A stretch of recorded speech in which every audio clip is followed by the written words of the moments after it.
الحمد لله رب العالمين والعاقبة للمتقين ولا عدوان إلا على الظالمين.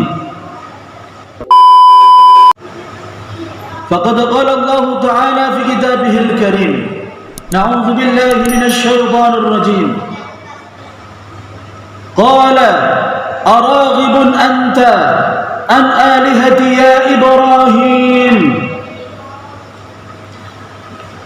لئن لم ينته لأرجمنك واهجرني مليا. صدق الله العظيم وصدق رسوله الكريم ونحن على ذلك من الشاهدين والشاكرين والحمد لله رب العالمين. Jamaah hadirin yang dimuliakan Allah Subhanahu wa taala, kesempatan yang berbahagia ini sebagaimana yang sudah tertulis dalam majalah Madani Kota Batam bahwa seluruh masjid menyampaikan judul yang sama, yakni meneladani Nabi Allah Ibrahim alaihissalam. Namun sebelumnya kita bersyukur kepada Allah Subhanahu wa taala masih diberikan kesempatan untuk beribadah di hari-hari yang terbaik. Yang kata dari Muhammad sallallahu alaihi wasallam, "Ma min ayyamin al-'amalu shalih fihi ahabbu ila Allah wa hiya al-'ashr." Tidak ada hari yang terbaik yang lebih dicintai oleh Allah Subhanahu wa taala melainkan hari yang 10. Dan hari ini kita memasuki hari yang ke-8 yang kita sebut dengan hari Tarwiyah. Dan besok menurut Majelis Ulama Indonesia kita memasuki Yaum Arafah dan kita disunnahkan untuk berpuasa. Sedikit flashback ke belakang hadirin jamaah yang dimuliakan Allah. Kenapa hari ini 10 hari yang kemarin sampai hari ini diberikan hari-hari yang terbaik?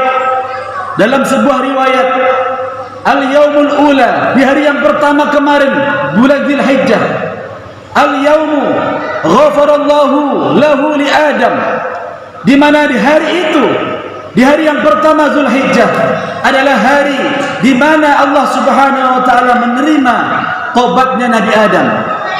Fatalaqqa Adamu min rabbih kalimatin fataba alaihi innahu wat-tawwabur rahim. Momen itu diabadikan oleh Allah dalam Al-Quran dan diterimanya taubatnya Nabi Adam di hari yang pertama. Al-Yaumus Tsani, di hari yang kedua bulan Dzulhijjah, Al-Yaumu alladhi istajaba lahu fi du'a Zakaria, du'a Yunus. Mohon maaf, di hari yang kedua ternyata Allah Subhanahu wa taala muliakan karena ada peristiwa di mana dikabulkannya doa Nabi Yunus ketika beliau dimuntahkan oleh ikan dengan berzikir la ilaha illa anta subhanaka inni kuntu minaz zalimin. Itu terjadi di momen yang di hari kedua bulan Dzulhijjah. Wal yaumus salis, di hari yang ketiga, alladzi istajaba lahu du'a Zakaria, di mana di hari yang ketiga bulan Dzulhijjah. Kenapa sampai Allah muliakan? Karena ada momen dikabulkannya doa Nabi Zakaria. Kita tahu bahwa Nabi Zakaria adalah nabi di mana mengharapkan dikaruniai oleh Allah seorang anak di masa usia yang tua renta itu, yang menurut ilmu kedokteran tidak mungkin orang tua bisa memiliki anak. Tetapi Nabi Zakaria selalu berharap kepada Allah Subhanahu wa taala dan dikabulkan doa Nabi Zakaria di hari yang ketiga bulan Dzulhijjah. Masya Allah. Wal yaumur rabi', di hari yang keempat, alladzi yaumu wulida fihi Musa alaihi salam, di mana di hari yang keempat ada momen dilahirkannya Nabi Musa. Wal yaumul khamis alladzi wulida fihi Isa, di mana hari yang kelima ada momen dilahirkannya Nabi Isa alaihi salam. Wal yaumul sadis, di hari yang keenam bulan Dzulhijjah, alladzi yatanazzalullahu fihi rahmah linabi, di mana di hari ke-6 Allah Subhanahu wa taala memberikan pandangan rahmat kepada nabi-nabinya. Wal yaumus sabi', di hari yang ke-7 yang kita sebut kemarin di hari yang ketujuh, al-yawmu alladhi ughliqa abwabu jahannam.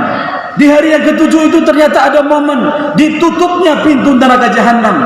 Wal yawmus samin, di hari yang ke-8 hari ini, alladhi yusamma fihi yaumut tarwiyah, yang kita sebut dengan hari ke-8 ini adalah hari tarwiyah.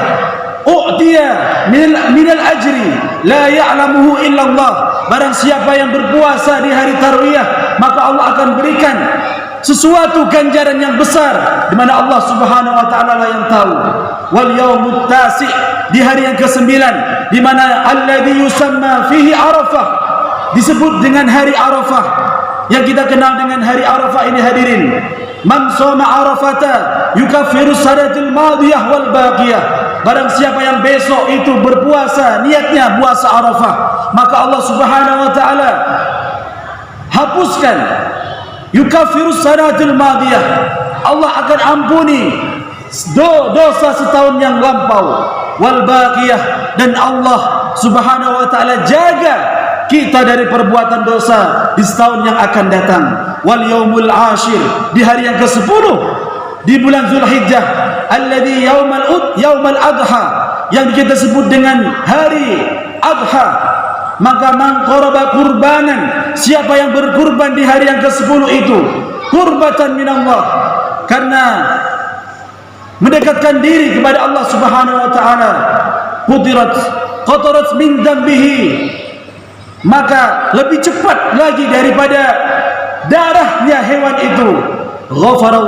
Ghafarallahu lahu wa dhunuba iyalahu, Allah Subhanahu wa taala mengampuni dosa-dosanya dan dosa keluarganya. Hadirin jamaah yang dimuliakan Allah Subhanahu wa taala, begitulah sederet kemuliaan di 10 hari yang 10 awal dari bulan Zulhijjah. Maka kita lanjutkan dengan peristiwa, kita mengambil hikmah daripada meneladani Nabi Allah Ibrahim alaihissalam sebagaimana yang sudah dijadwalkan. Hadirin jamaah yang dimuliakan Allah Subhanahu wa taala, kami nukilkan dari Quran surah Maryam ayat 46, di mana ada sebuah pelajaran yang sangat penting. Bukan hubungannya antara Nabi Allah Ibrahim dan Nabi Ismail, melainkan pelajaran yang penting meneladani dari Quran surah Maryam ini tatkala Nabi Ibrahim alaihissalam dibentak keras oleh ayahnya yang bernama Azar itu. Lalu Nabi Ibrahim alaihissalam menjawabnya dengan lembut, sampai-sampai diabadikan dalam Al-Quran. Apa kata Azar ayahnya Ibrahim? Qala araghibun anta an alihati ya Ibrahim. Bapaknya yang kasar itu membentak anaknya, wahai Ibrahim, apakah aku tidak senang dengan Tuhan-Tuhanku, dengan patung-patung yang aku ciptakan sebagai Tuhan ini? Wahai Ibrahim, apakah kau tidak senang dengan bapaknya yang kejam itu? La illam tahi la arjumannak. Karena dalam tafsirnya Nabi Allah Ibrahim terus berdakwah kepada ayahnya dengan lemah lembut, tapi balasannya apa? La illam tantahi la arjumannak. Ayahnya Ibrahim justru membuat kata-kata yang kasar. Kalau engkau masih berkata demikian, mengajakku kebaikan, akan aku lempar dirimu dengan batu. La arjumannak. Masya Allah, wa tabarakallah. Hadirin, peristiwa itu diabadikan dalam Al-Quran. Apa jawabnya Ibrahim? Lalu sebelum Nabi Allah Ibrahim menjawabnya, wahjurni maliya, tinggalkanlah aku wahai Ibrahim dengan kondisi ataupun waktu yang sangat lama.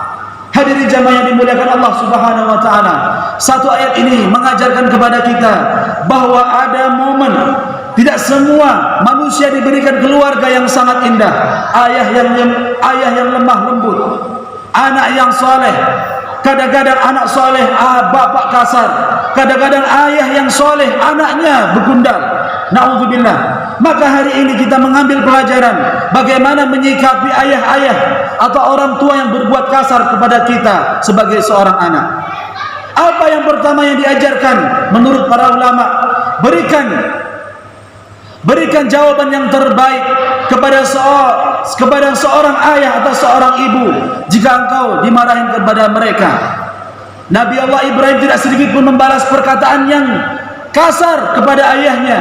Justru dalam ending ceritanya itu, Nabi Allah Ibrahim dalam kesolehannya itu bukan hanya diberikan satu anak, melainkan diberikan anak dua sekaligus, yaitu Ismail dan Ishak, karena berkat ketawaduan dan kelembutan hatinya menjawab perkataan ayahnya. Yang kedua, jamaah yang dimuliakan Allah Subhanahu wa taala, pelajaran yang bisa kita ambil, tunjukkan kepada orang tua bahwa tidak ada manusia yang sempurna. Artinya apa hadirin jamaah yang dimuliakan Allah? Tidak ada mantan anak. Walaupun kita diusir oleh orang tua kita, walaupun kita dibentak habis, maka bukan tugas kita untuk membalasnya. Ada Allah Subhanahu wa taala yang membalas perbuatan orang tua kita. Tetapi kita sebagai seorang anak tak layak kita membalas kejahatan orang tua, karena kita bukanlah zat yang maha membalas. Maka balaslah dengan kalimat yang lemah lembut. Tunjukkan kepada mereka bahwa tidak ada manusia yang sempurna. Kalau hari ini aku masih miskin wahai ayahku, maka berikan aku kesempatan untuk membahagiakanmu di kelak. Maka kebahagiaan itu wahai ayahku bukan terletak pada hartanya, melainkan bagaimana terletak kesolehan seorang anak. Aku janji wahai ayahku, aku akan berikan yang terbaik. Tatkala engkau dipanggil oleh Allah, aku siap memandikanmu, aku siap memberikan doa untukmu mengalir. Setiap bacaan Al-Quran aku lantunkan untuk niatkan kepadamu. Berikan yang terbaik hadirin jamaah yang dimuliakan Allah Subhanahu wa taala.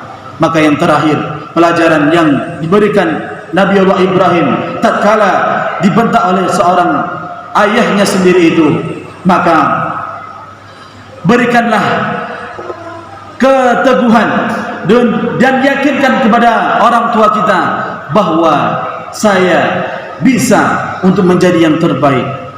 Berikan, kadang-kadang seorang anak ketika diusir oleh orang tuanya lari bertahun-tahun, kadang gak balik-balik, kadang melupakan orang tuanya. Na'udzubillahi min dzalik. Maka Nabi Allah Ibrahim selalu berdakwah kepada ayahnya walaupun diusir. Wahjurni maliya, kata-kata tinggalkanlah aku dalam waktu yang lama. Menurut para ulama tafsir, ini seperti orang tua yang tidak menganggap lagi anaknya sendiri, sudah tidak dianggap lagi. Tapi keteguhan Nabi Allah Ibrahim bahwa di kemudian hari, walaupun hari ini kau membentakku wahai ayahku, walaupun hari ini aku dalam keadaan yang kecil, yang hina, suatu saat engkau akan berbalik memelukku. Berikan kesanggupan, berikan keyakinan kepada orang tua kita bahwa kita itu bisa menjadi orang yang baik di antara yang baik. Maka Quran surah Maryam ini mengajarkan kepada kita, memberikan kesimpulan bahwa keteladanan Nabi Allah Ibrahim tak habis lekang dengan waktu. Kalau besok dan lusa adalah pelajaran Nabi Allah Ibrahim dengan putranya Ismail, hari ini kita diajarkan oleh Allah Subhanahu wa taala bagaimana kita bersikap kepada orang tua kita, baik yang sudah meninggal maupun yang masih hidup. Apalah lebih-lebih yang masih hidup. Jaga keteladanan itu, ambil keteladanan itu untuk menjadi saksi bahwa kita adalah anak yang soleh. Orang tua saya kasar, ya Ustaz, tidak masalah, karena itu adalah perjuangan seorang anak. Kelembutan hati seorang tua itu akan terukir kalau kita terus berdakwah kepada mereka. Jangan putus asa kita sebagai seorang anak, karena tidak ada mantan anak dan tidak ada mantan orang tua. Sampai kapanpun, sampai di dunia, sampai ke akhirat pun akan ada orang tua kita di pandangan kita nanti ini. Walaupun orang tua kita melarikan diri dari kita, akan ada kita disebut nama di depan Allah Subhanahu wa taala dengan nama orang tua kita. Maka demikianlah yang bisa kami sampaikan pada kesempatan Jumat yang berbahagia ini. Mudah-mudahan bisa diambil manfaatnya, bisa diambil hikmahnya untuk menjadi keteladanan dalam keluarga kita. Barakallahu li wa lakum fil Qur'anil 'azim wa nafa'ani wa iyyakum bima fihi minal ayati wa dzikril hakim wa taqabbala minni wa minkum tilawatahu innahu wal ghafurur rahim.